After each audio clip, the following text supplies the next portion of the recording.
신약성경 요한복음 6장 63절 말씀 찾아서 함께 봉독하도록 하겠습니다.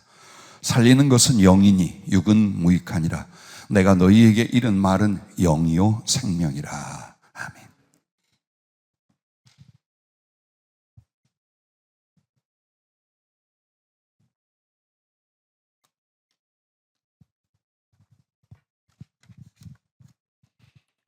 어제 우리 예배와 기도를 마치고 또 상담하고 가서 새벽이 됐습니다.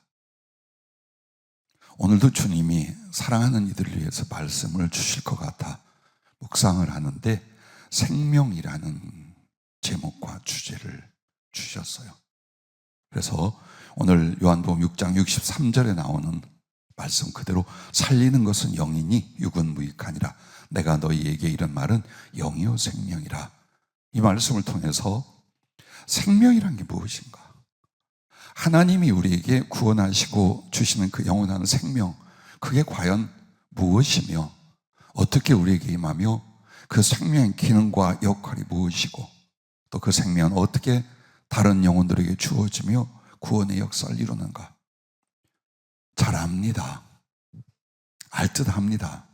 그러나 저도 말씀을 40년간 받고 전하면서 구체적으로 하나님의 생명은 이것이라고 정확하게 말을 한 적이 없으며 또 주님께 너무나 잘 아는 것 같아 물어본 적이 없습니다.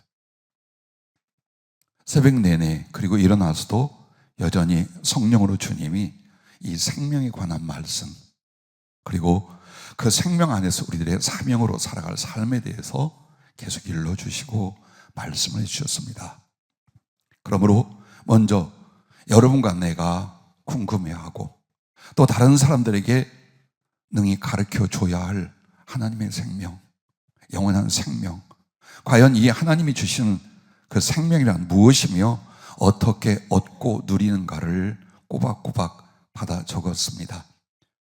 여러분에게 소개하며 설명을 하겠습니다. 첫째, 생명이란 영생이신 하나님과 연결, 연합됨으로 영원한 생명의 이름이다. 여러분이 잘 아는 것처럼 요한복음 15장 9절 10절에 보면 아버지께서 나를 사랑하신 것 같이 나도 너희를 사랑하였으니 나의 사랑 안에 거하라. 내가 아버지의 계명을 지켜 그의 사랑 안에 거하는 것 같이 너희도 내 계명을 지키면 내 사랑 안에 거하리라 라고 말씀을 합니다. 자, 이 말씀은 영원한 생명이신 하나님하고 연결 연합됨으로 영원한 생명이 이른다라고 하는 건 연결 연합이 어떻게 되는 거냐? 그분의 주신 사랑으로 그분을 사랑하는 것입니다. 그래서 요한복음 17장 3절에도 영생은 곧 유일하신 참 하나님과 그가 보내신 자 예수 그리스도를 아는 것이니라. 여러분이 잘 아시죠? 구약에서부터 사람에 대하여, 인격에 대하여 하나님에 대해서 안다라는 말은 약간의 지식적 상식을 말하지 않아요. 구약에서는 그 말이 동침하다라고도 쓰일 때, 즉 부부의 사랑과 잠자리를 말할 때도 안다라는 말을 써요. 이 말은 우리가 아버지 하나님과 예수 그리스도를 안다라는 건 성경적인 몇 마디 지식을 아는 걸 가르쳐 말하는 게 아니라 그분의 지혜와 지식으로 그분을 인격적으로 영적으로 충분히 경험하고 그 사랑 안에서 사랑을 하는 것을 가르칩니다. 사랑으로 말미암아 알고 사랑으로 말미암아 연합되는 바로 여기에 하나님의 생명이 주어지고 하나님의 생명의 역사가 있다라고 말하는 것입니다. 그래서 영원한 생명이란 죄 아래에 있는 피조물의 생성, 팽창, 퇴화, 소멸의 과정과 그리고 사람처럼 태어나고 장성하고 노화되고 죽어 심판에 이르는 것과 달리 그렇습니다. 영생이라는 것과 우리가 유추하여 생각하는 사람의 생명이라는 것의 차이가 무엇이냐? 아담 이후에 인류와 함께 모든 피조물 가운데 죄의 영향이 왔습니다. 그래서 모든 우주 만물이 어떻게 됩니까? 생성이 되죠? 팽창합니다. 우주도 같습니다. 모든 작은 존재도 같습니다. 그리고 그 팽창되기에 퇴화가 일어나고 결국 소멸의 과정을 가져옵니다. 그래서 우리 사람도 생명이란 무조건 유한하다, 어느 순간으로 끝날지 모른다라는 마음과 상식을 가지고 삽니다. 그래서 사람도 모든 자연 만물이 그와 같은 과정을 겪는 것과 똑같지요. 태어납니다. 그리고 장성하지요. 그러나 잘 아는 것처럼 20대가 넘으면 여러분에게 일어나는 건 노화입니다. 죽음을 향하여 점점 쇠퇴되어져 갑니다. 그리고 결국 죽음에 이르게 되고 영원한 심판에 던져지게 됩니다. 자, 이런 것들의 존재 방식과 달리라는 겁니다. 그럼 하나님의 생명, 영생은 무엇이냐? 하나님의 존재 방식으로서 하나님의 지혜와 사랑과 능력 안에서 하나님의 완전함을 닮아 끝없이 번성하고 누리는 신성에 참여합니다 라는 표현을 주셔요. 예, 곰곰이 생각하고 묵상할 때 그렇습니다. 영생이 뭐냐? 우리에게 주어진 하나님의 존재 방식이라는 거예요. 하나님은 늙음과 쇠함이 없어요. 죽음도 없어요. 시작과 끝도 없어요. 하나님의 가장 선하고 아름답고 완전한 것들로 당신은 영원을 존재하셔요. 그래서 이런 식으로의 하나님의 존재 방식이 우리에게 주어질 때 그게 바로 영생, 하나님의 생명이라는 거예요. 그리고 그것을 구체적으로 표현하면 하나님의 지혜와 사랑과 능력 안에서 하나님의 완전함을 닮아 끝없이 번성합니다. 자, 우리가 하늘에 가면 끝날 줄 알죠? 그렇지 않아요.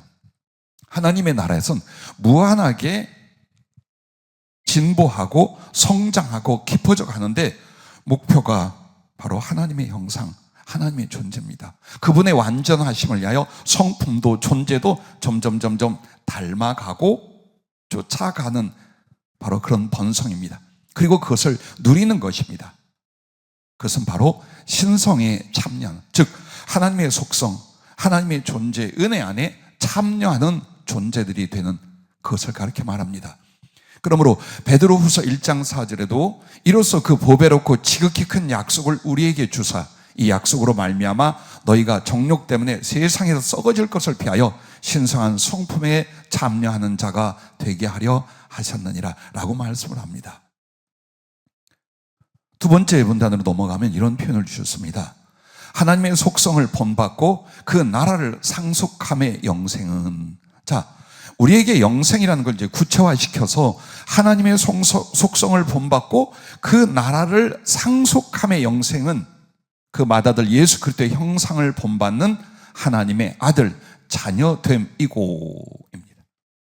우리가 하나님의 자녀가 되었다, 하나님의 아들들이 되었다라는 것은 영생 안에서 어떤 부분을 가리키느냐? 하나님의 속성과 그 나라를 우리가 받는 거예요. 상속함을 받는 거예요. 그래서 우리가 바로 예수 그리스도를 성경에서 하나님의 맏아들이라면 그분의 형상을 본받는 하나님의 아들 자녀됨, 이 부분의 영생이라는 거예요. 그래서 로마서 8장 16절 17절에 보면 성령이 친히 우리와 영과 더불어 우리가 하나님의 자녀인 것을 증언하시나니 자녀이면 또한 상속자 곧 하나님의 상속자요 그리스도와 함께한 상속자니 우리가 그와 함께 영광을 받게 하여 고난도 함께 받아야 할 것이니라 라고 말씀을 합니다. 자, 이 영생이 하나님의 자녀됨이 어떤 것인가에 대한 영생의 표현과 함께 또 이런 표현을 추가하십니다. 하나님의 사랑하는 대상이며 사랑의 연합과 영혼을 이루는 영생은 그리스도의 신부됨이니, 우리가 늘 예수님의 신부, 주님은 우리의 신랑, 우리는 주님의 신부라는 이 말, 그 말씀은 바로 하나님 사랑하는 대상이에요. 그래서 그 사랑의 연합과 영혼을 이루는 영생이 그것을 뭐라고 하느냐? 그리스도의 신부라고 성경에 말씀한다라는 것입니다. 그러므로 요한계시록 19장 7절에 보면은 우리가 즐거워하고 크게 기뻐하며 그에게 영광을 돌릴세 어린 양의 혼인 기약에 이르렀고 그의 아내가 자신을 준비하였으므로 라고 말씀을 하는 것입니다. 자, 계속해서 세 번째는 이 하나님의 생명은 그 말씀으로 임하고 성령으로 주어진다라는 것입니다. 오늘 읽었던 요한복음 6장 63절 말씀을 다시 보면 살리는 것은 영이니, 즉 생명에 관하여 말씀을 선포하고 계십니다. 그런데 육은 무익하니라, 그 말은 육체는 아무짝에도 쓸모없다는 것이나 살아나 영생으로 들어가는 것은 영이라는 것, 즉 우리가 가진 쥐된 육체는 아니라는 것을 말씀하면서 이렇게 합니다. 내가 너희에게 이른 말은 영이요 생명이라. 주님의 말씀, 그것은 바로 영이요, 그의 영이요, 그가 주신 생명이라는 것입니다. 자, 이 말이요, 하나님의 생명이 피조물 혹은 예수 그리스도를 영접하여 믿음으로 사는 하나님의 백성들에게 임할 때에 어떻게 말씀으로 임하시고 성령으로 주어진다라는 것입니다. 그러므로 성령과 말씀은 나누어 표현할 수가 없습니다. 예수 그리스도의 말씀, 바로 거기에 생명과 영이 있다고 하신 것처럼 오늘 우리들에게 주의 말씀을 통하여 주님의 생명이 임하고 성령으로 주어지게 되어 있는 것을 성경 전체가 말씀을 합니다. 자, 그러면 하나님의 생명은 성도에게 말씀으로 그리스도의 인격을 만들고 성령으로 영적 존재가 되게 하여 그리스도의 인격과 영과의 교제와 연합이 이루어지게 한다. 그것이 바로 사랑입니다. 자, 듣고 보면 알만한 이야기지만 주님이 성령으로 말씀해 줄 때에 그래 하고 눈을 뜨고 눈을 감고 손뼉을 치고 혼자 그랬어요. 자, 하나님의 생명이라는 것이 그저 영원히 사는 것이냐, 그게 아니라는 거예요. 하나님의 생명은 성도에게 말씀으로 임하셔서 그리스도의 인격성으로 다신하게 만들고, 그리고 그 성령으로 말미암아 우리를 어떻게 예수님의 존재 방식처럼 영적 존재로 다신하게 만듭니다. 이렇게 하지 않으면 절대로 예수 그리스도를 알며 사랑할 수가 없답니다. 사랑의 교제와 연합은 절대로 이루어질 수 없답니다. 그것을 가리켜 거듭나기 전 혹은 거듭나지 않은 상태를 가리켜 말합니다. 결국 하나님의 생명은 우리에게 무엇을 가져다 주냐? 그리스도의 인격과 그리스도의 영으로서 당신과 교제하고 연합하고 사랑할 수 있는 상태, 사랑할 수 있는 생명으로의 들어감, 이걸 주신다라고 표현해 주셨습니다. 자, 또한 여러분 보십시오. 말씀은 믿음으로 역사하고 성령은 사랑 안에서 충만케 하신다. 그러므로 말씀은 생명의 내용이고 성령은 생명의 질이 되어 주신다. 자, 이 말씀을 조금 우리가 풀어 생각해 봅시다. 예수 그리스도의 그 말씀으로 우리에게 주어질 때에 말씀은 어떻게 주어지냐? 믿음으로 역사하고, 아무리 그리스도가 하나님의 말씀이시오 이스라엘에게 말씀을 주셨다 할지라도 그 말씀은 개인에게 어떻게 믿음으로 역사합니다. 하나님의 생명과 사랑 안으로. 그리고 성령은 사랑 안에서 충만케 하신다라는 게 뭐냐? 하나님의 생명의 역사가 믿음으로 일어나고 말씀의 역사가 일어났으면 그 다음에 성령은 더욱 하나님의 생명의 충만함을 어떤 주제 안에서, 사랑이라는 주제 안에서 익힌다는 거예요. 무조건 도대체 하나님의 생명의 충만이 뭐냐, 생명의 풍성이 뭐냐, 이 부분에 대하여 성령으로 말미암는데 사랑에 대한 부분을 말씀하는 거예요. 즉 사랑의 깊이와 높이와 너비와 길이가 그리스도 예수로 말미암아 공급받고 그것을 누리고 나타내는 생명의 풍성, 이 부분이 바로 성령으로 말미암아 이루어진다라는 것입니다.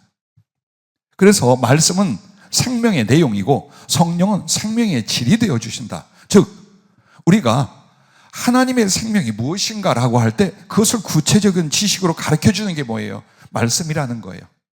그래서 그 말씀으로 그 생명의 삶, 생명의 이끄시고 살아갑니다. 그러면 생명의 질이라는 건 뭘까요? 뭘 누릴 수 있는가요? 무엇을 누리고 무엇을 느끼고 무엇을 이룰 수 있는가예요. 그것을 누가? 성령으로 하신다, 그 말이에요. 그래서 여러분에게 하나 예를 들자면, 예수님을 믿어도 긴가민가하며 또 육신적인 생각과 세상의 가치관 안에서 방황하고 갈등을 가질 수 있어요. 그러나 예수 그리스도의 깊은 은혜와 진리의 능력과 그 사랑에 붙잡혀서 갈라디아서 5장 22절부터 23절에 오직 성령의 열매는 사랑과 희락과 화평과 오래 참음과 자비와 충성과 온유와 절제니 이 같은 것을 금지할 법이 없느니라. 자, 율법은 우리에게 정죄하고 심판을 합니다. 그런데 성령은 우리에게 생명의 법이 되시되 그 안에서 뭘 누리게 만드는가? 사랑을 누리게 합니다. 하나님의 사랑의 깊이와 넓이가 어떤 것인지, 그리고 그 사랑이 십자가에서 내게 어떻게 주어지고 이루어졌는지 이걸 경험하고 누리게 만든다는 거예요. 그뿐만 아니라 우리의 성품이 되어서 그 사랑을 이루고 전하고 나누고 누릴 수 있는 그런 존재로 만들어 간다는 거예요. 기쁨도 마찬가지입니다. 순간적이고 찰나적인 세상과 육신의 기쁨, 헛웃음이나 아픔으로 끝나죠. 그러나 이유가 없어요. 어떤 상황에도 내 안에 예수 그리스도로 말미암은 그 거룩한 기쁨을 누가? 성령이 주신대. 이게 뭐냐? 하나님의 생명의 질, 즉 그 생명을 누리는 것이다 이 말이에요. 세상이 줄 수도 뺏을 수 없는 기쁨. 얼마나 깊은지, 얼마나 강한지, 그리스도 예수 이름을 위하여 죽을 수 있을 만큼, 모든 삶을 던져 당신을 사랑하고 수고할 수 있을 만큼 기쁨의 능력이 그와 같습니다. 화평은 어떻습니까? 평안이에요. 사랑과는 화목을 이루고 내 안에는 아무리 세상에 악함과 위기와 위험이 닥쳐온다 할지라도 흔들리지 않는 주님과 연결되어 있는 평안, 그걸 누리면서 이 땅에서 하늘로 이어지게 만드는, 그래서 사랑과 기쁨과 화평을 말하죠. 그리고 쭉 나오는 성령의 열매들은 무엇을 말합니까? 우리가 하나님의 생명을 얻었을 때에 그 하나님의 생명을 누리는 그 내용들, 누리는 그 질들, 그것이 무엇인가를 하나의 예로 주신 말씀이 바로 성령의 열매, 이 부분이에요. 그뿐만 아니라 로마서 8장 1절에 보면 그러므로 이제 그리스도 예수 안에 있는 자에게는 결코 정죄함이 없나니, 왜? 생명의 성령의 법이 우리를 자유케 하셨어요. 자, 생명의 성령의 법. 이젠 여러분과 내가 하나님의 생명 가운데 들어가면 율법이나 세상적인 법칙이나 혹은 유행이나 풍조가 우리를 다스리고 행복하게 불행하게 만들 수 없다라는 거예요. 하나님의 사랑을 기조로 한 그 생명의 누림이 우리 안에 넘치게 되고, 그러니 만약 우리가 세상에서 그 생명의 은혜를 누리고 살 수 있다면 하늘에 가면 얼마나, 주님 품에 갔을 때는 얼마나 깊고 클까요? 감히 상상도 하지 못할 하나님의 생명 안에서의 그 은혜들, 그 사랑들이 넘치게 될 줄로 믿습니다. 자, 계속해서 이렇게 표현을 해주신 걸 받아 적었습니다. 네 번째는 또한 생명의 활동력은 사랑이니, 하나님의 본성이 사랑이며 하나님의 역사가 또한 사랑이며 하나님의 목적도 사랑이다. 예. 자, 이젠 하나님의 생명이 그야말로 활동하고 역사하는 그 활동력이 뭐냐? 사랑이라는 것입니다. 그래서 요한일서 4장 7절 8절에도 사랑하는 자들아 우리가 서로 사랑하자. 사랑은 하나님께 속한 것이니 사랑하는 자마다 하나님으로부터 나서 하나님을 알고 사랑하지 아니하는 자는 하나님을 알지 못하나니 이는 하나님은 사랑이심이라. 자, 하나님은 사랑이심이라 라는 게 뭘 말할까요? 그분의 본성을 말합니다. 또한 그분의 역사, 그가 무엇을 이루시고 창조하고 일하시는 그게 뭡니까? 사랑이라는 겁니다. 그리고 하나님의 존재나 창조나 구원의 모든 목적도 바로 사랑이라는 겁니다. 그래서 하나님이 주신 생명을 받았다고 말하는데 그 안에 사랑은 없어. 그런 일은 없다라는 거예요. 그래서 잘못된 오해나 지식이지, 정말 예수 그리스도로 말미암아 구원을 얻고 그 하나님의 생명이 내게 임했다면 내 안에 뭐가 일어나는 거예요? 하나님의 생명이 부어졌다는 것이요, 그 생명이 나의 성품과 삶의 이유와 목적이 되게 만든다라는 것입니다. 그러므로 하나님의 생명을 받은 영혼은 하나님을 사랑하고 이웃을 사랑하는 거듭남으로 말미암아 사랑을 기뻐하고 사랑을 행하여 살게 된다라는 것입니다. 자, 늘 말씀하는 그 성령으로 거듭남, 말씀으로 거듭남이 무엇이냐? 지극히 자기 중심적이고 죄와 이기심으로 살아가다 한 존재가 하나님의 사랑을 경험하기 시작해요. 그런데 그 하나님의 사랑은 지식이나 감각으로 끝나지 않고 자기의 중심과 영혼을 변화시키는 거예요. 그래서 자기에게도 하나님의 사랑이라는 게 너무 소중하고 감격스럽고 기뻤어요. 자기도 모르게 자기 안에 이제 그 하나님을 사랑하고 영혼들을 사랑하는 사랑의 기능과 삶으로 다시 태어나게 만드는 것, 그것이 바로 성령으로 거듭나는 것입니다. 그러므로 성령을 우리가 은사나 기적으로 경험할 수 있고, 또 우리 안에 어떤 믿음이나 말씀의 깨달음으로 성령님의 역사를 가져올 수도 있어요. 그러나 성령으로 거듭났느냐 안 났느냐를 우리는 어디에서 볼 수 있느냐? 정말 예수님을 사랑하는가? 그래서 다른 영혼들을 사랑하는 삶이 자기의 목적이 되어지는가? 어느 날 이 변화가 분명하게 일어난단 말이에요. 하나님의 생명은 그 말씀과 성령으로 한 존재를, 하나님의 사랑을 알고 하나님의 사랑을 받고 그 하나님의 사랑을 위하여 살 수 있는 존재로 다시 태어나게 만드는, 우리가 말하는 하나님의 생명과 구원은 이때부터입니다. 그래서 주님도 마가복음 12장 30절 31절에 보면 네 마음을 다하고 목숨을 다하고 뜻을 다하고 힘을 다하여 주 너의 하나님을 사랑하라 하신 것이요, 둘째는 이것이니 네 이웃을 네 자신과 같이 사랑하라 하신 것이라. 이보다 더 큰 계명이 없느니라. 왜 주님은 이 부분을 새 계명이라고까지 요한복음에 또 말씀하실까요? 그것은 그리스도 예수, 그분의 십자가 구속의 은혜를 중심으로 한 하나님의 사랑이 부어질 때 반드시 그 사람이 두 번 태어나더라. 세상적이고 육시적인 사랑과 집착으로 살던 사람이 하나님과 그 하나님의 사랑을 세상에 전하고 이루는 걸 위하여 그의 가치관과 영혼과 그리고 삶의 방식과 목적이 바뀌어지더라. 그걸 가르쳐 생명을 얻고 거듭남으로 표현하고 있는 것입니다. 다섯 번째는 이런 말씀입니다. 하나님의 생명은 사랑에서 발출되어 사랑으로 임하고 사랑으로 활동하며 사랑을 따라 흐르고 열매를 맺는다. 자, 하나님의 생명은 사랑에서 발출된다는 건 그 생명이 처음 또 누구인가로 올 때에 그 사랑의 시작, 그 생명의 시작점이 어디냐 이거예요. 하나님의 사랑에서 발출된다 이 말이에요. 생명은 그냥 어떤 기능이 아니에요. 법칙이 아니에요. 에너지가 아니에요. 하나님 안에 있는 그 사랑이 생명으로 오고, 그리고 사랑으로 임해. 주님이 우리를 사랑하니까 그 생명이 우리 안에 임한 거예요. 또 내가 그 사랑을 받아 그 주님을 사랑하게 될 때에 하나님의 생명은 사랑을 따라 내게 임하게 된다는 것입니다. 그래서 사랑으로 활동하며, 즉 하나님의 생명은 반드시 그렇게 사랑으로 임한 뒤에 한 존재가 사랑을 따라 사랑을 위하여 활동하게 만드시는 거예요. 하나님의 생명이 뿐만 아니라 사랑을 따라 흐르고 열매를 맺는다. 이 말은 내게 하나님의 생명이 왔어요. 그 생명은 남에게 우리가 어떻게 전해질까? 어떻게 복음을 전하고 영혼을 구원한다는 거 어떻게 할까? 내게 있는 하나님의 생명은 내가 그 영혼을 선행으로, 마음으로, 복음으로 사랑할 때 그 사랑을 따라서 생명이 흘러간다 그 말이에요. 그리고 열매를 맺는다는, 내가 구원을 얻는 것도 다른 영혼들이 구원을 얻는 그 열매가 무엇이냐? 그 하나님의 생명으로 말미암아 서로를 사랑하고 하나님을 사랑하는 상태, 그것을 생명의 열매라고 우리는 믿고 또 주님은 우리에게 말씀하는 줄로 믿습니다. 그래서 요한일서 3장 14절에 보면 우리는 형제를 사랑함으로 사망에서 옮겨 생명으로 들어간 줄을 알거니와 사랑하지 아니하는 자는 사망에 머물러 있느니라.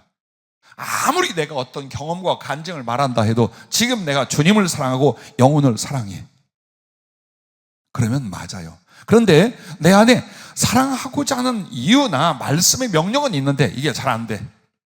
예수님도 나의 삶보다 더 사랑스럽지 않고 다른 사람에 대해서 긍휼이나 자비나 사랑이 그렇게 일어나지 않아. 그렇다면 우리는 솔직해야 합니다. 내 안에 하나님의 생명이 들어와 있지 않다라는 거예요. 아니면 그 생명이 태동되기 위해서, 즉 거듭나게 하기 위해서 어떤 은혜의 작업은 있을지언정 아직 구원을 받고 생명을 얻었다라고는 말할 수 없다라는 거예요. 사도 요한은 요한일서를 통해 그걸 우리에게 가르치고 말씀하고 있는 것입니다. 자, 여섯 번째는 사탄은 세상으로 말미암아 사랑보다 이기심을 내세우게 하고 사랑을 오해하게 하여 정욕과 탐심으로 치우치게 한다. 사단이 죄의 권세를 가지고 이 세상을 지배하고 우리는 그 속에 살고 있어요. 그리고 우리도 죄 가운데 있거니와 아무리 죄의 사함을 얻고 은혜를 얻었다 할지라도 죄의 본성들이 여기저기 남아 있어요. 그래서 사단은 어떻게 해서라도 우리를 자기의 것으로 하나님의 생명에 이르지 못하고 죽음과 이 엉벌에 이르게 하려고 하는데 뭘 가지고 하느냐? 사랑을 소멸시키는 거예요. 우리가 귀신의 공격이다, 영적인 싸움이다 말 많이 합니다. 근데 본질을 보세요. 마지막 본질은 뭐냐? 사랑을 따라 살면 진리와 주님 뜻에 이르러요. 근데 사랑이 아니라 이기심이나 미움이나 정욕 따위로 치우치는 건 반드시 어때요? 사랑을 잃게 하고 동시에 하나님의 구원에 이르지 못하게 한다라는 거예요. 그래서 사랑이라는 것이 바로 생명과 이렇게 결부되어 있음을 말씀하는 거예요. 요한일서 2장 15절부터 17절은 이 세상이나 세상에 있는 것들을 사랑하지 말라. 누구든지 세상을 사랑하면 아버지의 사랑이 그 안에 있지 아니하니 이는 세상에 있는 모든 것이 육신의 정욕과 안목의 정욕과 이생의 자랑이니 다 아버지께로부터 온 것이 아니요 세상으로부터 온 것이라. 이 세상도 그 정욕도 지나가되 오직 하나님의 뜻을 행하는 자는 영원히 거하느니라.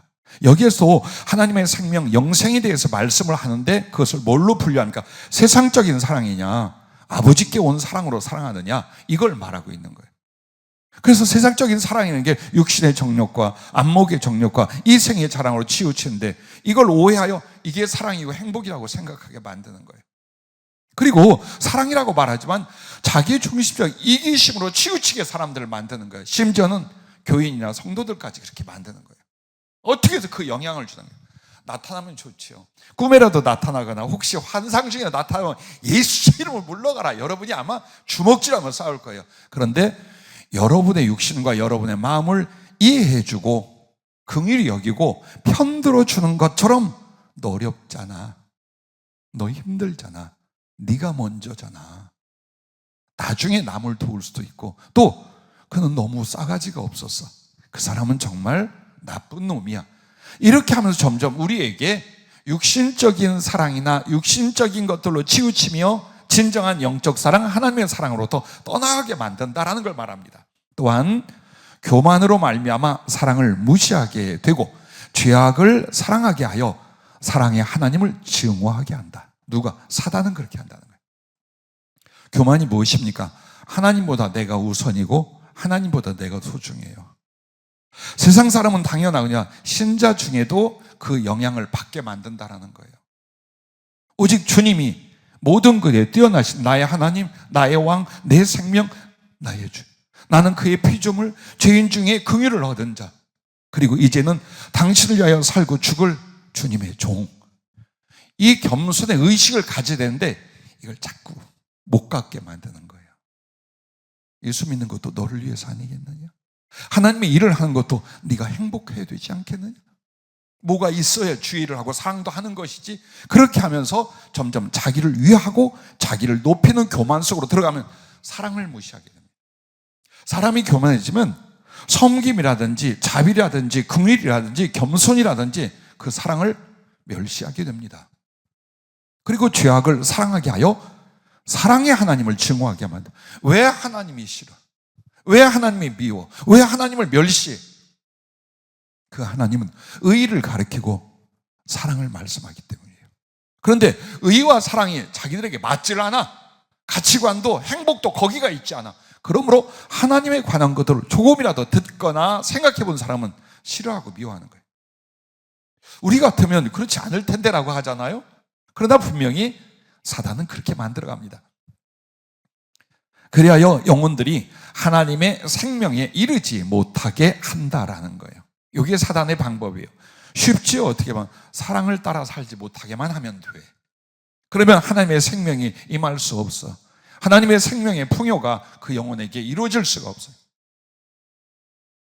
그래서 요한일서 3장 8절부터 죄를 짓는 자는 마귀에게 속하나니 마귀는 처음부터 범죄함이라. 하나님의 아들이 나타나신 것은 마귀의 일을 멸하려 하심이라. 하나님께부터 난 자마다 죄를 짓지 아니하나니 이는 하나님의 씨가 그의 속에 거함이요 그도 범죄하지 못하는 것은 하나님께로부터 났습니다. 이러므로 하나님의 자녀들과 마귀의 자녀들이 드러나나니 무릇 의를 행하지 아니하는 자나 또는 그 형제를 사랑하지 아니하는 자는 하나님께 속하지 아니하니라. 그렇습니다. 영적 싸움이 무엇이며 생명의 승리가 무엇입니까?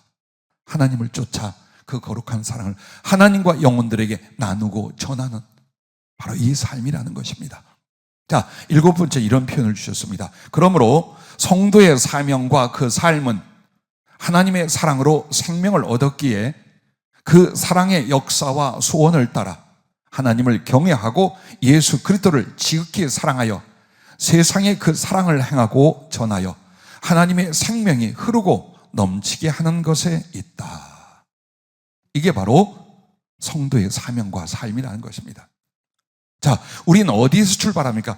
하나님으로 말미암아 그 사랑과 은혜로 하나님의 생명을 얻었어요. 이제 여기서 우리의 새로운 삶이, 신앙의 삶이 시작이 된다 이 말입니다. 그래서 그 사랑의 역사와 소원을 따라, 즉 내 안에 주님의 생명이 주님의 사랑으로 역사하시고 내 안에 그 사랑을 기뻐하고 사랑을 이루려는 소원이 일어나게 된다 이 말이에요. 분명히 그게 우리를 사명자로 주의 종으로 이끌었거니와 살아도 주를 위해 죽어도 주를 위해는 가슴에 뜨거운 목적이 바로 여기에서 일어난 줄로 믿습니다. 그래서 그는 하나님을 경외하고 예수 그리스도를 지극히 사랑하여 이제 그 주님 사랑, 아버지께 대한 사랑을 어디에? 세상에 그 사랑을 행하고 전하여 하나님의 생명이 흐르고 넘치게 하는 것. 자, 내가 왜 사람을 사랑하느냐? 내가 왜 이웃과 알지 못하는 선교지의 사람들에 대한 긍휼을 안고 나의 삶과 청춘을 바치며 때로는 물질을, 때로는 목숨을 드려야 하는가? 하나님께 이 받은 사랑을 하나님께 돌려드리는 방법이 뭡니까? 내 안에 그 사랑의 소원과 역사를 흘러가게 하는, 나 같은 자를 또 구원하시는 그 주님의 소원을 따라 나도 주님의 생명을 사랑으로 그들에게 보내는 거예요. 그래서 복음 안에서 여러분의 사랑이 어떻게 됩니까? 하나님의 사랑과 생명을 이끌어 그 사람들 안에 흘러가게 만들고 우리의 사랑과 그 복음 전의 사랑의 수건은 계속 차고 넘쳐갈 수 있게 만드는 것, 이것이 바로 구원받은 성도의 사명과 삶이라고 말씀하고 계신 것입니다.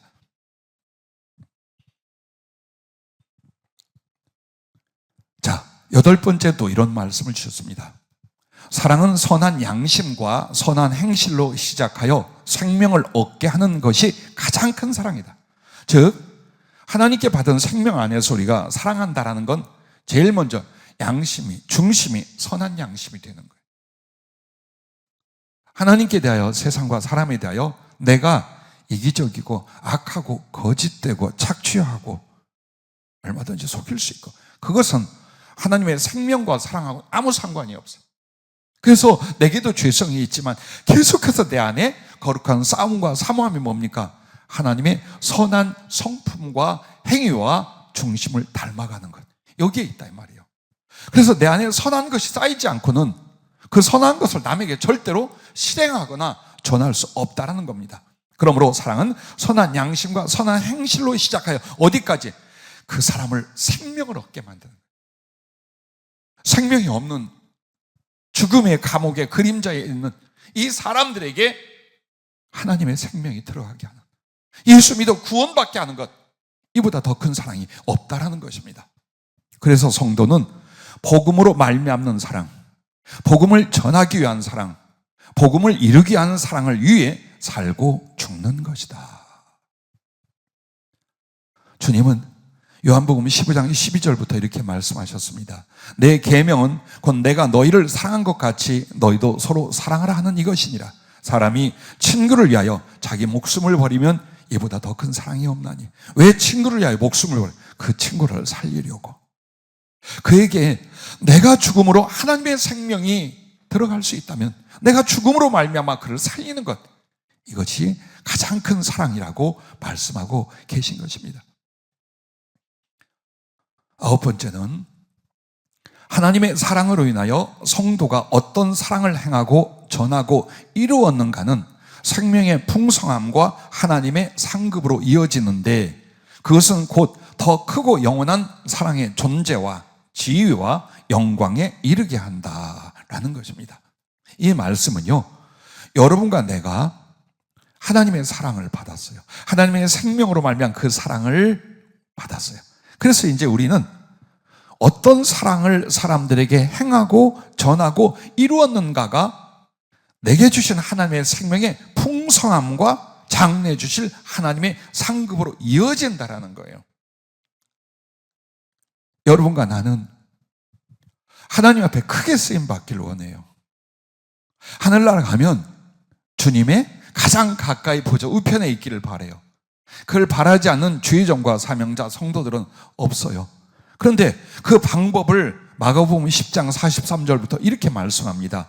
너희 중에는 그렇지 않을지니 너희 중에 누구든지 크고자 하는 자는 너희를 섬기는 자가 되고 너희 중에 누구든지 으뜸이 되고자 하는 자는 모든 사람의 종이 되어야 하리라. 인자가 온 것은 섬김을 받으려 함이 아니라 도리어 섬기려 하고 자기 목숨을 많은 사람의 대속물로 주려 함이니라. 이렇게 말씀을 합니다. 자, 그렇습니다. 여러분과 내가 정말 힘들고 어려워요. 상처와 스트레스를 받을 수 있어요. 그런데도 우리가 남을 위하여 산다, 복음을 위하여 산다라는 것, 거기에는 이유가 있어요. 그게 뭐냐면 내가 하나님께 받는 은혜와 사랑이 내 사랑의 수고가 없으면 충만하게 넘치지 않아요. 오히려 쪼그라지기 시작을 해요. 여러분, 사랑으로 주님을 위하여 살겠다고 시작했다가 그 사랑이 식으면 어떻게 된 줄 압니까? 위선자가 되고 완악한 자가 됩니다. 주의 종이 되겠다, 복음을 위하여 살겠다 하는데도 그 시작점이 무엇이어야 돼요? 하나님 주신 이 생명, 이 사랑, 이것에 감격하여 나같이 보잘것없는 육체와 그 생명을 드리기 위하여 작정하는 거예요. 그게 주의 종이요? 그게 복음을 위한 사명자예요. 그래서 사랑이 오면 그 사랑을 여러분이 경험하면 그야말로 예수님의 진리를 위해서 미치게 됩니다. 사랑의 힘이라는 게 얼마나 거룩하고 능력이 있는지 나 죽어도 좋아. 주님을 사랑하고 다른 영혼들을 살릴 수만 있다면 그들에게 이 그리스도의 생명과 사랑을 나눌 수, 나는 쪼개져도 좋고 순교해도 좋습니다. 이게 언제요? 여러분의 처음 사랑이에요. 그런데 세월로 인하여, 삶을 인하여, 고난과 유혹과 시험을 인하여 그 주님의 보여준 사랑과 교통하는 사랑이 점점 식어지고 줄어졌어요. 그러면 어떻게 된 줄 알아요? 옳지, 맞아, 그렇게 산다고 해서. 근데 나 좀 봐, 지금 이 상황이 어떻게, 무슨 힘이 있어야지, 나도 사람이야. 자, 이렇게 하면서 주님을 위한 사랑과 충성, 영혼들을 구원하려는 그 사랑을 위한 에너지가 없어져요. 위선이 무엇입니까? 아는데 실천하지 않는 거예요. 소원했는데 행동하지 않는 거예요. 완악함이 무엇입니까? 행동하지 않아. 즉 순종하고 실천하지 않는 거예요. 이게 다 사랑의 힘이고 능력이에요. 어제 기도 끝나고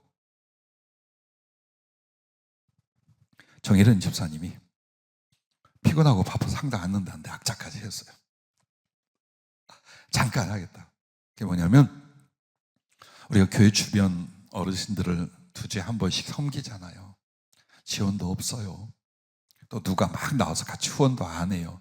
몇몇 사람과 우리 구목사님 네 분이 아마 제일 많이 힘쓰시고 또 그 외에 돌아가면서 좀씩 도우실 거예요.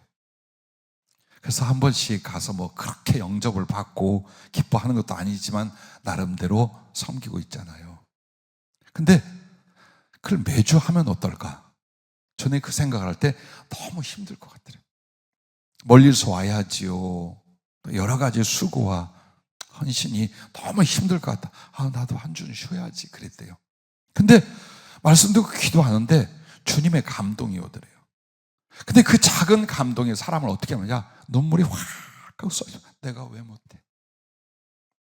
내가 왜 못해? 가서 쉬면 뭐 할 거야? 그래, 한 번이라도 사랑의 손을 베풀고 하자. 근데 또 눈물이 그렇게 나더래요. 자, 요만큼의 주님의 사랑을 경험해도요, 그 계산이 없어져. 수고스럽고 희생하고 고생할 것 같은 게 뭘로 바뀌어요?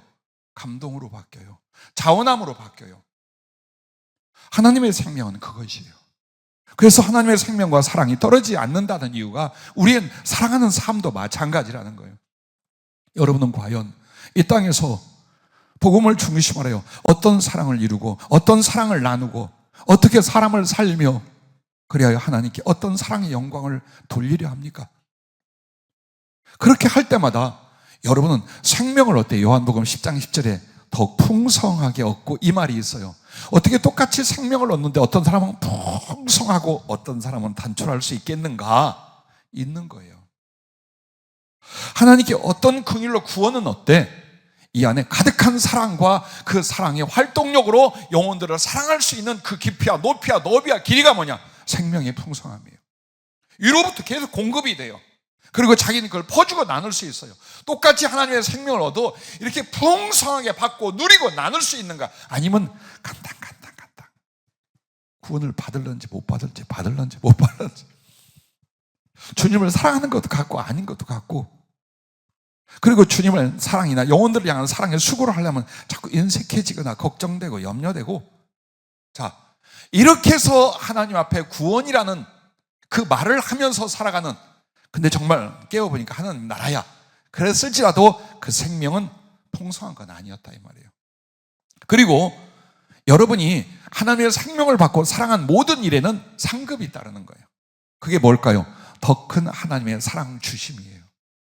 상급이 세상적인 게 아니에요. 누구보다도 더 이 사람이 주님을 사랑했어. 그 사랑의 수고로 영혼들을 위하여 살았어. 그럼 주님이 그냥 가시냐? 아니라 이거예요. 땅에서는 그 생명의 풍성을 누리게 하고 하늘에서는 상을 주신다는 말이 뭘까요? 누구보다도 더 그 사람을 사랑하는 거예요. 그래서 그 사람을 사랑의 지위로 곁에 두시는 거예요. 하나님의 보좌 우편, 하나님의 보좌 우편 그게 뭘까요? 다른 사람을 다스리는 게 아니에요. 직급이 높아진 게 아니라 주님과의 거리를 말하는 거예요. 그 사랑의 위치를 말하는 거예요. 그들은 아무런 제한이 없어요. 그 누구도 주님과 자기의 사이를 방해하거나 제한을 둘 수 없을 만큼 사랑과 사랑으로 연합이 되게 하는 거예요. 그게 상이에요. 근데 그걸 어떻게 재어주시느냐, 어떻게 판단해 주시냐, 이 땅에서 주님의 생명, 사랑을 받고 어떻게 주님을 사랑하게 하여 다른 영혼들을 사랑하는 그 수고, 그 희생, 그 삶을 살았는가. 여러분 바로 여기에 달려 있습니다. 누가복음 22장 29절부터 30절에 내 아버지께서 나라를 내게 맡기신 것 같이 나도 너희에게 맡겨 제자들에게 하는 말씀이죠.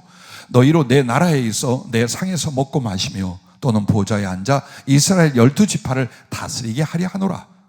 또 계시록 4장 4절에는 보좌에 둘려 24 보좌들이 있고 그 보좌의 위에 24 장로들이 흰옷을 입고 머리에 금관을 쓰고 앉았더라 라고 말합니다. 우리가 말하는 소위 하나님의 영광과 상급에 대한 표현이에요. 근데 그게 무엇이라고요? 주님과의 사랑이 깊고 깊은 관계와 위치로 말미암아 당신의 사랑을, 당신의 지혜를, 당신의 능력을 얼마든지 공급받고 이것으로 하늘나라에서 다스린다는 게 뭘까요? 세상적인 다스림이 아니에요. 섬김이에요. 더 많이, 더 깊게 많은 지혜와 사랑과 능력을 가지고 하늘에 있는 영혼들을 섬길 수 있게 하시는 거예요. 그러기 위하여 소위 장로라고 표현을 한 거예요. 자, 이것이 어떻게 결정이 되느냐? 예수 믿고 은혜를 받고 혹 구원을 받는다 할지라도 저만 위에 살다 죽을 거냐? 아니면 내 안에 역사하는 하나님의 생명의 사랑의 소원을 따라서 여러분은 복음 안에서 영혼들을 구원하고 사랑하는 삶을 살 것이냐? 그게 자기를 만드는 거예요. 그게 하나님에서 최종적인 자기의 모습을 만들게 되는 것이에요. 자,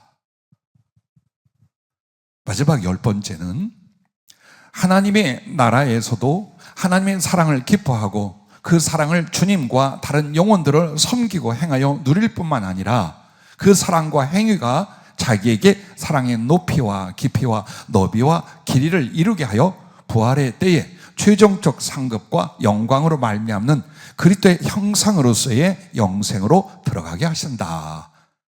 제가 이번에 하나 깨달은 게 있어요. 그게 뭐냐면 요한계시록 입장에 나오는 흰 보좌 심판 있잖아요. 그때 보면 예수 믿는 사람 심판하는 거 아니에요? 그 전에 이미 주님 재림 때 부활로 분명히 다 부활에 참여해 있어요. 그럼 그 심판은 뭐냐? 지옥에 던져진 존재들에 대해서 그들을 다시 환원시킵니다. 부활이라고 말하지 않고 사망이 음부에서 내어준다고만 말해요. 왜? 사람은 영으로 만들어진 게 아니에요. 육체와 영혼으로서의 존재로 만들어졌어요. 근데 우리가 죄로 인하여 죽었을 때 우리는 육체는 탈락하고 소멸되되 영혼으로 가 있어요. 그러면 이때는 영혼으로 즉 영으로 존재해요. 지옥에서도 영으로 존재해요. 그러면 우리가 영으로 끝나나? 그게 아니라 사람이 돼요. 즉 육체와 영혼이 있는 사람이 되는데 그걸 위하여 뭘 하시는 거예요? 부활을 하시는 거예요. 예전에 육신적, 즉 썩고 죄성이 있는 죽어가는 육체가 아니라 그때 부활의 신령한 몸처럼 하나님의 능력과 영혼이 하나님의 속성으로 만들어진 신령한 몸, 부활의 몸을 입혀준 이유가 여러분과 나를 사람으로 지었지 천사들처럼 영으로 지으신 게 아니에요. 그렇다면 지옥에 던져진 존재들도 심판을 어떻게 받냐? 사람으로 받아요. 다시. 그래서 살아생전 그들이 지었던 죄가 지옥에서 고통과 형벌이 되지만 지옥에서 또 인격적 존재들이에요. 영이에요. 이들이 또 하나님을 증오하며 온갖 악과 죄를 저질러요. 이것까지 합산이에요. 그게 바로 요한계시록 마지막에 나오는 흰 보좌 심판 때에 모든 것이 다 내어준다는 게 그걸 말하는 거예요. 그러면 하나님의 나라에 들어가면 우리는 최종적으로 끝났을까요? 아니라는 거예요. 하나님 나라 가면 안식만 하고 누리는 것만 있겠느냐? 아니에요. 이 땅에서 여러분은 하나님의 생명으로 말미암아 사랑의 기능과 성품과 속성을 갖게 돼요. 그렇게 해서 여러분은 하나님을 사랑하고 사모하며 그 하나님을 위하여 혹은 그 하나님이 원하시는 세상의 영혼들을 위한 사랑으로 자기의 수고와 인생을 드렸어요. 이것이 거룩한 습관과 성품을 이뤄요. 그래서 하나님 나라에 들어갔을 때 이미 나름 그들이 영적 지위는 결정이 돼요. 하지만 그 가운데서도 하늘나라에서 주님의 재림과 우리의 부활이 있을 때까지 놀고 안식만 안 해요. 수고나 희생은 없어요. 고생은 없어요. 그러나 큰 소원 안에서 주님을 더 사랑하고 주님의 사랑에 깊게 들어가고 당신을 사모하고 할 수 있어요. 이걸 덜할 수도 있어요. 즉 하늘을 누리기에 여념이 없는 영들도 있어요. 솔직히 말하면. 왜? 이 땅에서 만들어진 영혼의 특성은 하늘에 가도 그게 중심이 남아있어요. 그래서 어떤 이는 자기에게 주어진 그 은혜 안에서 하나님을 더 깊게 사랑하고 알아가고 섬겨가는 것과 하늘에 같은 영혼들을 섬길 수 있는 기회를 기뻐하고 더 많이 수고할 수도 있어요. 그러나 세상에서처럼 고생하고 힘들고 병날 정도로 이게 아니라 즐거움으로 거룩한 능력으로 그렇게 해요. 그렇게 해서 땅에 살았던 인생과 하늘에서 우리가 안식을 하며 주님의 오실 때를 기다리고 있던 그 속에서 또 이뤄낸 사랑들이 마지막 합산되어서 평가되고 하나님께서 상을 베푸시는 게 언제냐? 부활 때예요. 그래서 여러분에게 이 말씀을 하고 계십니다. 요한계시록 19장 7절 8절에 보면 이제 예수님 재림 직전에 있는 사건이에요. 거기에 이 말씀이 있어요. 우리가 즐거워하고 크게 기뻐하며 그에게 영광을 돌리세. 어린 양의 혼인 계약이 이르렀고 그의 아내가 자신을 준비하였으므로 그에게 빛나고 깨끗한 세마포 옷을 입도록 허락하셨으니 이 세마포 옷은 성도들의 옳은 행실이로다 하더라. 이 말을 왜 할까요?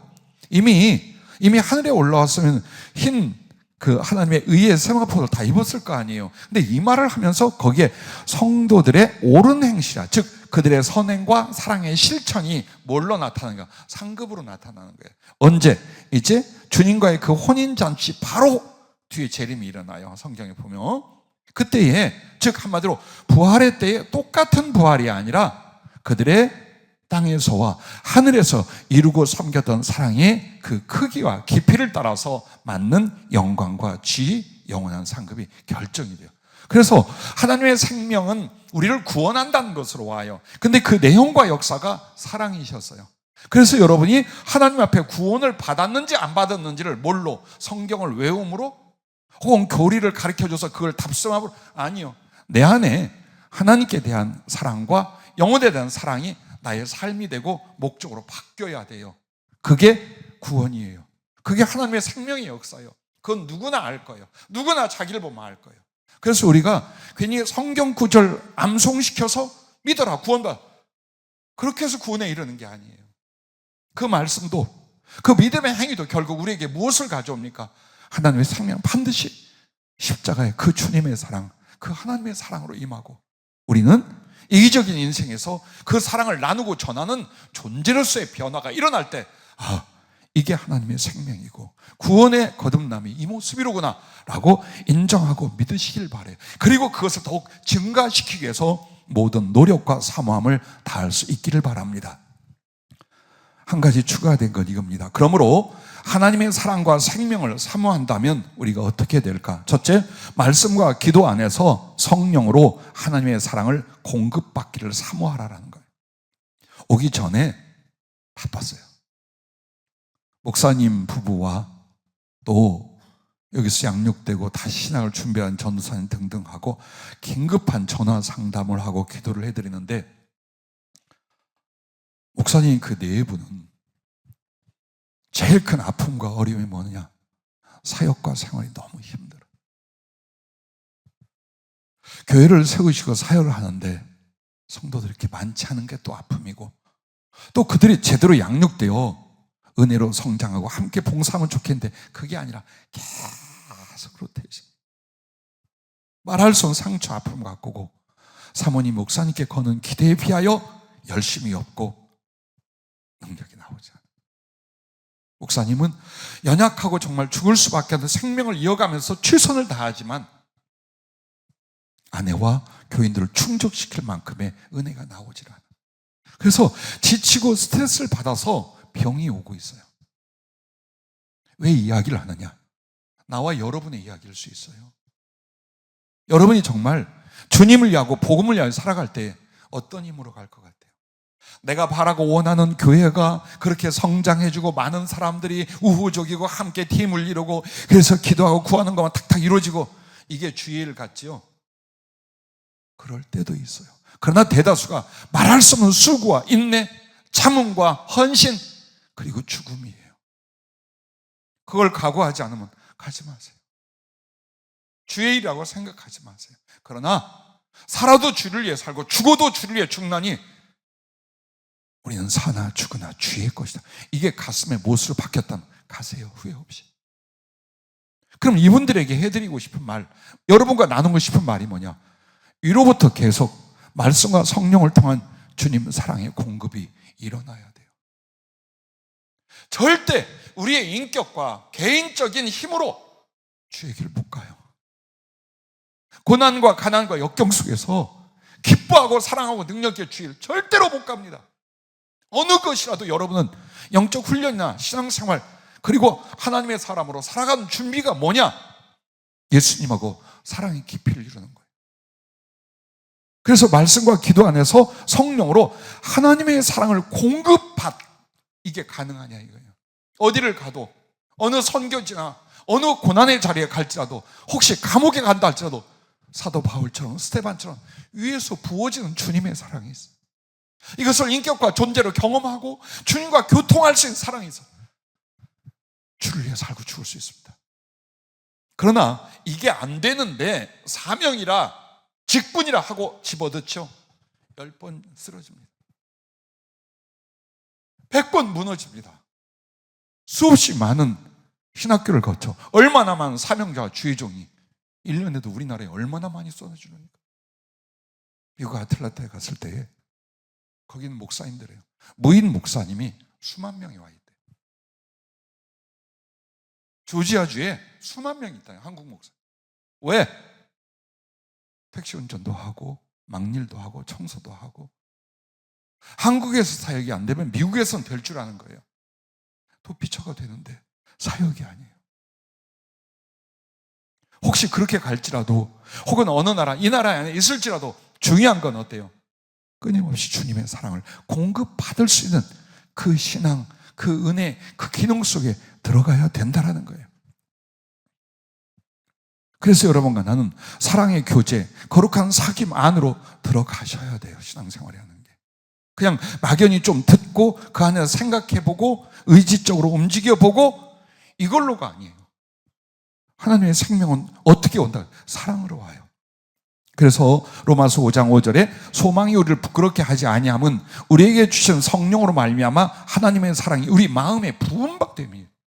성령으로 말미암아 주님의 사랑이 막 부어진다, 폭포수가 임하는 것을 할 수 있다라는 거예요. 그냥 가뭄에 빛나 톡 아우 근데 지나가서 이런 식의 신앙생활이 아니라 여러분이 집중하고 사모한다면 말씀과 성령, 기도 이 안에 충분히 공급받게 만들어 주신다라는 거예요. 갈라디아서 5장 20일에도 아까 말씀드렸지만 오직 성령에 열면 사랑과 기쁨과 화평으로 시작했어요. 오래 참음과 자비와 양성과 충성과 온유와 절제예요. 정말 모든 덕목과 우리의 영혼의 능력과 힘이라는 것이 성령을 통해 얼마든지 부어지게 되어 있어요. 그러기 위해서 어떻게 됩니까? 사랑이란 인식이 아니라 사랑의 교통과 교제가 되셔야 돼요. 여러분의 하루, 여러분의 기도, 여러분의 예배 속에 주님을 느낍니까? 그의 말씀을 듣습니까? 마음과 마음으로 사랑하고 교통하고 아파하고 회개하고 서원하고 이게 됩니까? 이게 신비한 겁니까? 이게 엄청난 은사 속에 일어난 일 아니요. 모든 그리스도는 성령으로 구원받은 사람이란 분명히 그리스도께서 내 안에 계시다 하셨어요. 그 영으로. 그분은 살아계신 인격이에요. 나와 말하고 싶고 나와 마음을 나누고 싶고 당신을 드러내어 가르쳐 주고 싶고 나를 연락하여 받고 싶고 그게 예수님의 소원이에요. 그런데 우리들이 두 가지 못된 습관이 있어요. 하나는 그런 일은 안 일어나는 거예요. 따먹을 수 없는 포도는 시다. 내게 그런 거룩한 은혜가 오지 않으면 그건 성경에 없다 혹은 영적으로 안 된다 이걸 말이라고 하냐고요. 성경에 다 있고 모든 사람이 경험하고 있는데 따먹을 수 없는 포도는 시다? 우리의 믿음 없음으로 말미암아 그 일이 안 일어나는 거예요. 여러분도 많이 경험하잖아요. 마음속에 들리는 거룩한 성령의 감화와 음성으로 시작하여 혹은 더 깊은 체험도 하시잖아요. 그런 것들이 가끔이 아니라 계속 사모하고 갈망하고 순종함으로 말미암아 그 기도 속에서 말씀의 역사, 성령의 역사가 주님의 실존적인 인격으로 교통될 수 있는 대로 가셔야 되는 거예요.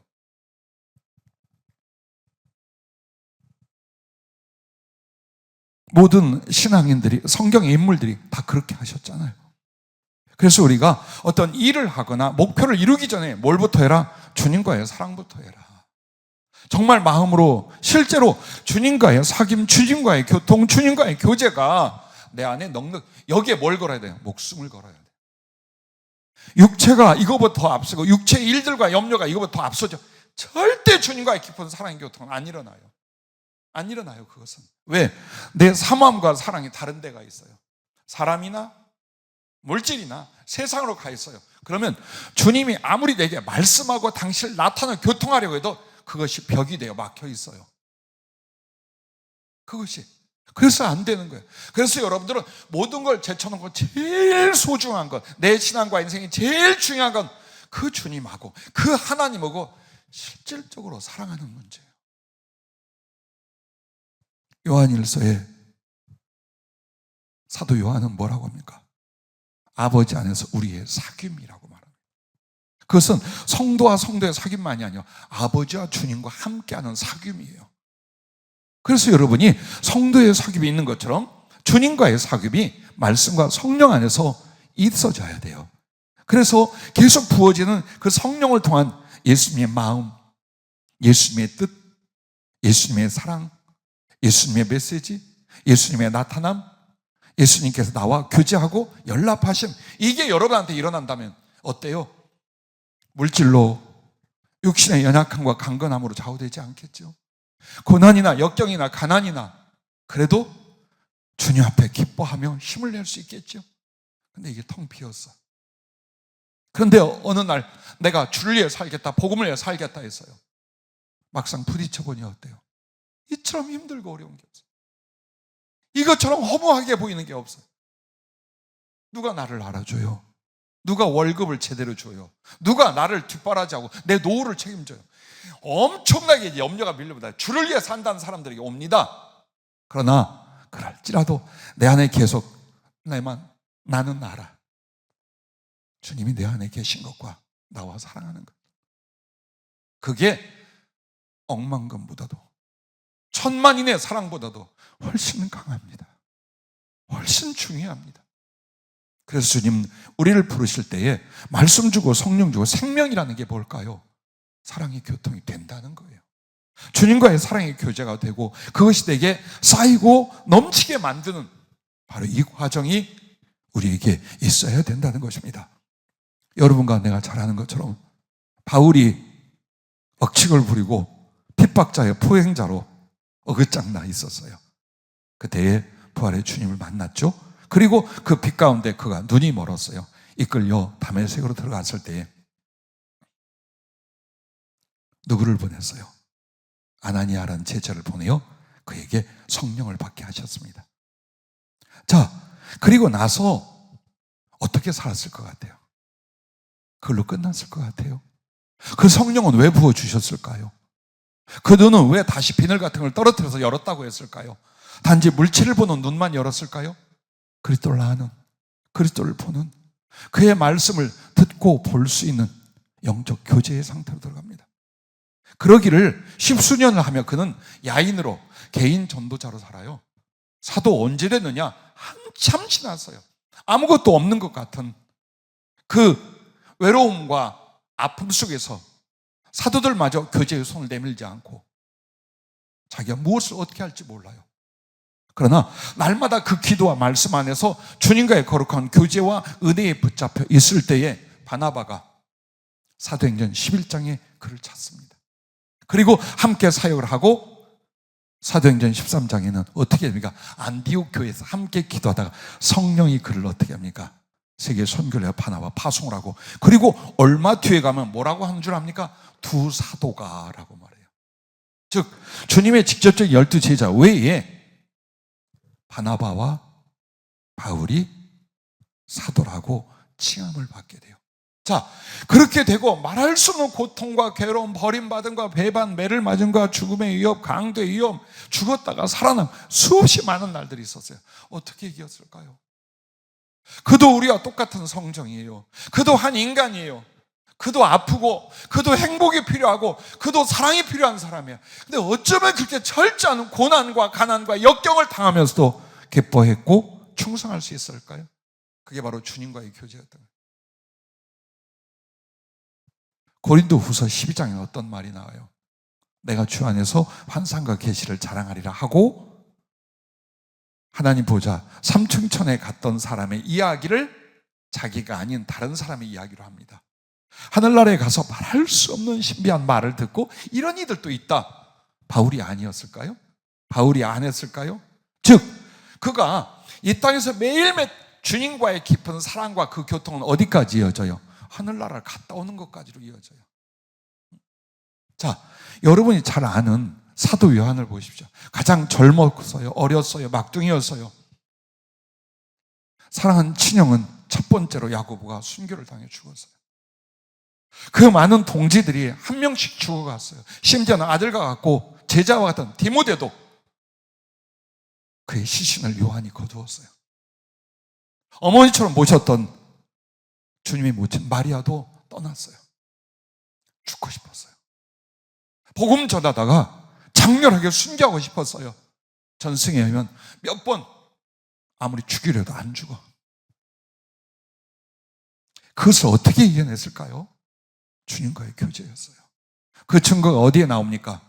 요한계시록에 그가 요한계시록 받을 때 어디에 있었어요? 밤모섬에 있었어요. 그리고 주일에라고 나와요.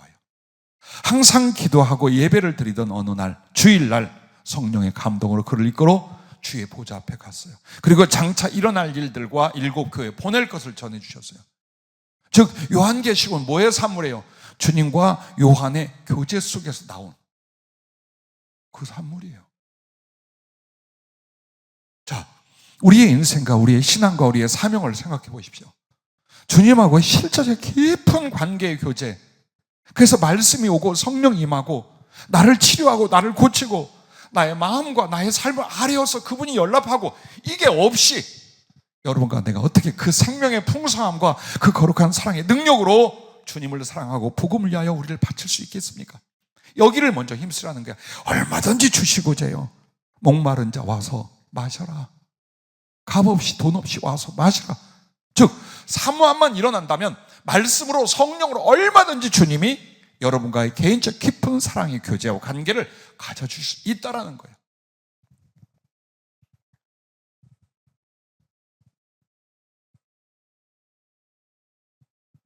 자, 제 개인적인 경험을 조금 얘기를 드리면 교제가 어떤 것인가를 보십시오. 다 이렇다는 건 아니에요. 어제 기도할 때 주의 모습으로 주님이 오셔서 무릎을 꿇고 앉아라 그랬어요. 그래서 얼른 했어요. 이유 없이 했어요. 그랬더니 병을 2개 가지고 와서 한쪽은 물, 한쪽은 포도주를 가지고 계신 투명한 병을 4개 보게 이렇게 부어서 머리를 감아주셨어요. 감고 머리가 길게 보였는데 그 여자들 쪽짓듯이 이렇게 해서 뒤로 쪽짓고 비녀를 딱 꼽는데 빛으로 길게 된 칼이었어요. 딱 꽂아주죠. 그리고 뭐라고 하냐, 내가 말씀과 성령으로 너를 더욱 새롭게 할 것이다. 그러므로 너도 말씀과 성령으로 다른 영혼들을 변화시키며 더욱 강력하게 새롭게 하게 될 것이다. 그렇게 하면서 내 영혼과 사역에 대하여 주님이 뭘 하고 계시며 나는 뭘 해야 되는가를 일러주는 말씀의 표현이에요. 어린아이 같이 가끔 주님 얼굴 이렇게 이제 환상으로 보여주시면 너무 행복하고 좋아요. 그래서 주님 오늘도 보고 싶어요. 안 보이는 거예요. 언제나 그 메시지와 교제를 이렇게 환상으로 나타나 보여주시는데 안 보여줘요. 몸까지는 보이고 얼굴이 안 보여요. 주님 그냥 한번 보고 싶습니다 그랬어요. 그랬더니 큰 손을 떡 내밀고 손바닥에 구멍이 이만큼 뚫려 있었어요. 그냥 십자가에 달렸던 내 손을 내 얼굴이라고 생각해라. 근데 이게 그렇게 흡족하지가 않은 거예요. 얼마나 사람이 그 인간적인 모습이 되게 나오는가 보죠. 그래도 이렇게 그 유대인의 형상이고 우리가 그림으로 보거나 이런 주님의 얼굴에 딱 나타나면 얼마나 좋겠어요. 그래서 근데 그 손바닥 뒤로 눈이 하나 이렇게 들여다보면서 싱긋 웃는 거예요. 즉 주님이 그 뚫어진 못자국으로 나를 바라보시면서 왜 이걸 주님이 당신의 얼굴로 여겨라 라고 하셨느냐, 그 이야기를 주님이 이렇게 얘기를 하시는 거예요. 자, 너는 나를 볼 때 십자가를 보거라. 정말 네가 나를 보고 싶다면 십자가를 보거라. 그 상처와 못자국을 내 얼굴과 마음으로 보거라. 나도 너를 볼 때 이 못자국으로 바라보며 십자가에서의 긍휼과 사랑으로 너를 사모하느니라. 그 말씀을 얼마나 미칠 것 같아요. 너무 고맙기도 하고 감사하기도 하고 너무 아프고, 난 주님 앞에 어린아이같이 때를 썼는데 정말 주님의 그 얼굴은, 그 가슴은 무엇인지, 그 속에 긍휼과 사랑은 무엇인지를 그렇게 일깨우시는 거예요. 여러분은 여러분 나름대로 수없이 많은 말씀과 성령 안에서 주님의 교제가 올 거예요. 성경 구절 그대로 주시든지 그걸 풀어주시든지, 혹은 꼭 아버지가 아들에게 하시듯 신랑이 신부에게 하시듯 마음과 마음의 교통과 그 말씀이 내게 주어지고 성취되게 하신 역사가 주 안에서 이루어져 갈 것입니다. 그러므로 부디 여러분과 나 어떤 상황에도 주님 사랑에 깊이 그 거룩한 교제를 이루어갈 수 있기를 바라고요. 2번째는 자기를 부인하고 자기 십자가를 지고 가라는 이 부분입니다. 왜 우리가 그 하나님의 생명을 받았다고 믿으면서도 사랑의 활력, 사랑의 능력이 나오지 않는가? 여전히 육신적이고 자기 주관적인 삶을 살아가고 있는 거예요. 즉 나도 사랑의 반응을 일으키지 않는 거예요. 주님을 향하여. 그러면 우리가 주님을 사랑한다 이렇게 교제 안에서의 감동만으로냐? 아니죠. 이제 이것은 어디로 가야 돼요? 삶으로 들어가야 돼요. 주님을 향한 사랑은 삶으로 들어가는데 그 삶의 내용이 뭡니까? 자기를 부인하고 자기 십자가를 지는 겁니다. 이게 마치 주의 종들이나 특별히 순교할 사람들이 하는 말인 줄 알아요. 모든 크리스찬이에요. 모든 하나님의 사람들에게 그리스도를 사랑하는 삶이 뭐냐? 자기를 부인하고 자기 십자가를 지고 가는 것입니다. 누구든지 나를 따라오려거든 자기를 부인하고 자기 십자가를 지고 나를 따를 것이니라. 누구든지 제 목숨을 구원하고자 하면 잃을 것이요 누구든지 나를 위하여 제 목숨을 잃으면 찾으리라. 그럼 여러분, 자기를 부인하고는 무엇입니까? 재환이 없다, 민선이 없다, 그러고 있는 거예요. 자기를 부인하는 건 수없이 많은 표현을 주셨습니다만 오늘은 이렇게 표현하십니다. 자기 사랑의 옷을 벗고 그리스도의 사랑으로 옷 입음. 이게 자기 부인이에요. 레위기 1장에 보면 번제물을 다룰 때요, 피를 쏟아 받아 제단 위에 뿌려요. 그리고 나서 몸을 해체한데 가죽을 벗기고, 소나 양의 가죽을 벗기고 각을 뜹니다. 이 가죽을 벗기는 과정이 자기를 부인하고요. 그리스도가 자기를 부인하시고 받쳐지고 성도가 하나님께 자기의 사랑과 헌신할 때는 자기를 부인하는 겉껍질이 벗겨져야 돼요. 즉 나를 사랑하던 그 옷을 벗고 예수님은 사랑의 옷으로 갈아입는 거예요. 그게 자기 부인. 무슨 막 극기인 줄 알아요. 극기 훈련은. 그게 아니에요. 사랑을 바꾸는 거예요. 사랑을 갈아타는 거예요. 내 사랑, 나를 위한 사랑을 그리스도를 위한 사랑으로 바꿔 입는 거예요. 그게 자기 부인이랍니다. 또한 자기 십자가를 지고 간다는 건, 십자가를 통해 우리는 두 가지를 자꾸 말씀을 해요. 크로스되어는 위에서 아래로 내려오는 기둥과 옆으로 지나가는 기둥이 합쳐져서 십자가를 만듭니다. 그래서 십자가를 지고 간다는 건 항상 두 개랍니다. 첫째, 그리스도의 십자가와 부활입니다. 제일 먼저 여러분이 짊어진 십자가는 그리스도의 그 십자가, 즉 그의 구속이에요. 그리고 그의 부활이에요. 우리는 이걸 받았고 이걸 전하는 거예요. 또한 주님 사랑과 이웃 사랑이에요. 그 십자가는 주님 사랑 플러스 이웃 사랑이라는 두 개의 만남의 십자가예요. 이걸 우리가 져야 돼요. 또한 사랑의 섬김과 복음 전도의 수고 두 가지예요. 그게 십자가를 지고 가는 거예요. 즉 한마디로 여러분, 사람들에게 인격적이고 실제적인 섬김이 있어야 돼요. 베품이 있어야 돼요. 그리고 이 복음을 전하기 위한 수고가 있어야 돼요. 그 두 가지가 십자가랍니다. 또한 여러분과 나는 사랑을 위해 살고 복음을 위해 죽는 거예요. 그 두 가지가 십자가를 지고 가는 거예요. 사랑을 위해 살고 복음을 위해 죽고. 그래서 여러분에게 마지막 십자가는 이걸 합니다. 순교와 부활입니다. 즉 그리스도와 그 사랑과 그 사명의 복음을 위해서 순교하는 것과, 그리고 나면 영광과 상급 가운데 내게 돌아올 부활이라는 거예요. 자, 그걸 실행하고 있느냐? 두렵기도 하고 아쉽기도 하고 다른 생각도 나요. 누가 이런 희생과 충성과 순교를 육신적으로 기뻐할 사람 없어요. 나도 자신 있거나 막 매우 즐겁지 않아요. 그런데 여러분과 나에게 선택을 하면 이걸 선택할 거예요. 누구나. 가장 주님을 사랑할 수 있는 방법, 주님께 받은 이 사랑을 가장 내가 최선을 다해 갚을 수 있는 방법이 뭐냐? 그게 나의 어떤 삶으로 그걸 이룰 수 있겠는가? 여러분은 그것만 생각하세요. 나머지는 주님이 채우거나 주님이 잃게 하거나 하실 거예요. 잃어버리는 것도 주님의 은혜 가운데 있고 얻게 하는 것도 주님의 은혜 가운데 있어요. 다만 주님이 우리에게 강제로 이입시키지 않는 게 있어요.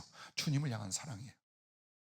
그래서 여러분과 내가 할 수 있는 건 어떤 상황과 어떤 인생과 어떤 사역이 우리에게 돌아올지 몰라요. 다만 각오한 거예요. 나는 나를 위한 사랑의 옷을 벗고 주님을 향한 사랑의 옷으로 갈아입었다. 그리고 이 십자가를 지고 간다는 건 위에서 살 것과 위하여 죽을 두 가지다. 그걸 각오하는 거예요. 왜? 그럼 여러분이 스스로에게 묻잖아요. 왜 꼭 그렇게 고생해야 돼? 왜 그렇게 험하게 살아야 돼? 왜 꼭 그런 각오를 해야 돼? 그때 여러분은 자기에게 대답하세요. 이것이 조금이라도 더 주님을 사랑할 수 있다. 이렇게 해서 주님께 조금이라도 사랑을 드릴 수 있다면 나는 갈 거다. 난 반드시 할 거다. 혀를 깨물며 그걸 다짐하며 사는 거예요. 어느 누구든지 강한 유혹이 있어요. 좀 더 쉽게, 좀 더 편하게, 좀 더 원하는 것이 잘 이루어질 수 있는 삶을 누구나 원해요. 근데 우리에게는 말할 수 없는 궁핍도, 고난도, 시험도, 시련도 있단 말이에요. 그리고 또 그걸 감당하면서 주의 길을 가야 되는 거예요. 그때 여러분과는 위로부터 주신 이 사랑과 은혜를 자꾸 가슴에 채우세요. 먹고 마시는 것처럼. 그리고 그 사랑에 붙잡혀서 여러분은 다짐하는 거예요. 조금 더 주님을 사랑할 수 있는 거, 조금 더 진실한 사랑이 될 수 있는 거, 주신 사랑을 갚을 수 있는 거, 난 그걸 선택하겠다. 나는 그 길을 가겠다. 그 끝에서 주님을 만나겠다. 기도하겠습니다.